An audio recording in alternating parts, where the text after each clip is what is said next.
कई मुख दूरी आए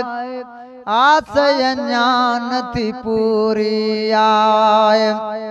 है प्यास अञान थी पूरी आए दिलबर कई मुख दूरी आए आस अञान थी पूरी आए अलमिया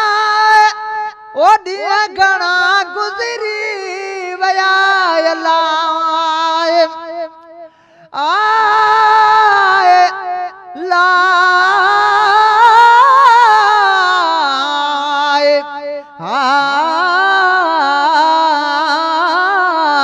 आए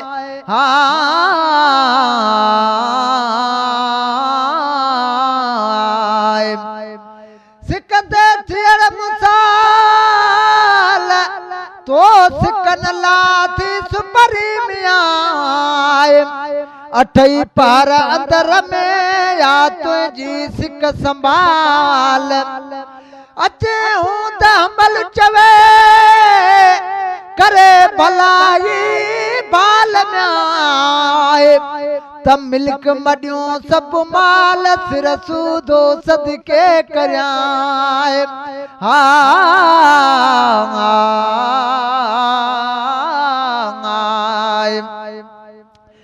अलमिया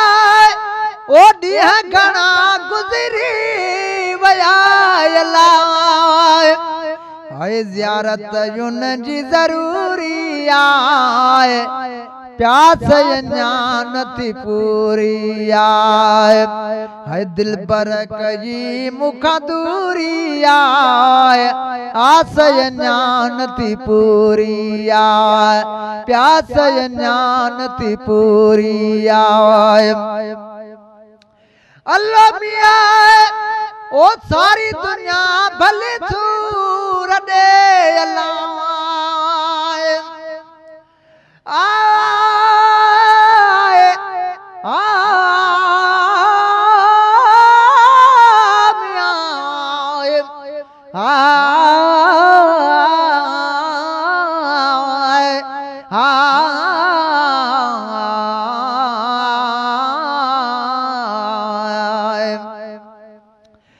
केड़े डोड मरे तो मूसा करे मुझा प्रेमियाए तुझी बाही प्रिय जी जा आहे आग अंदर कढा हूं त हमल चवे तै मां बाप बिहर में त वण टण शिजर शहर साज त मंझ सड़ी वञनि आए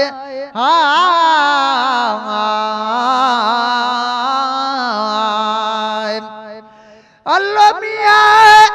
ओ सारी दुनिया भले सूर दे लाए पर ही बेका मजबूरी आस अञान थी पूरी आए प्यास अञान थी पूरी आए दिलबर कई मुख दूरी आस अञान थी पूरी आए आस अञान थी पूरी आए अलमिया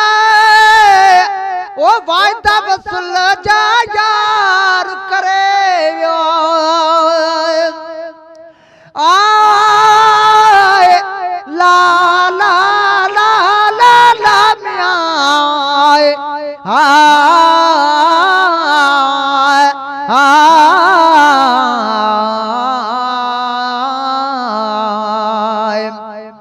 हमल पंहिंजे हाल जे बेड़ केड़ी गाल कर कई मियाए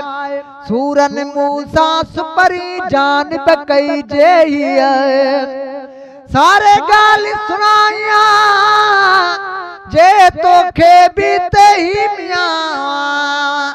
ता मूसा गड वेही तू भी रोए रत फुड़ा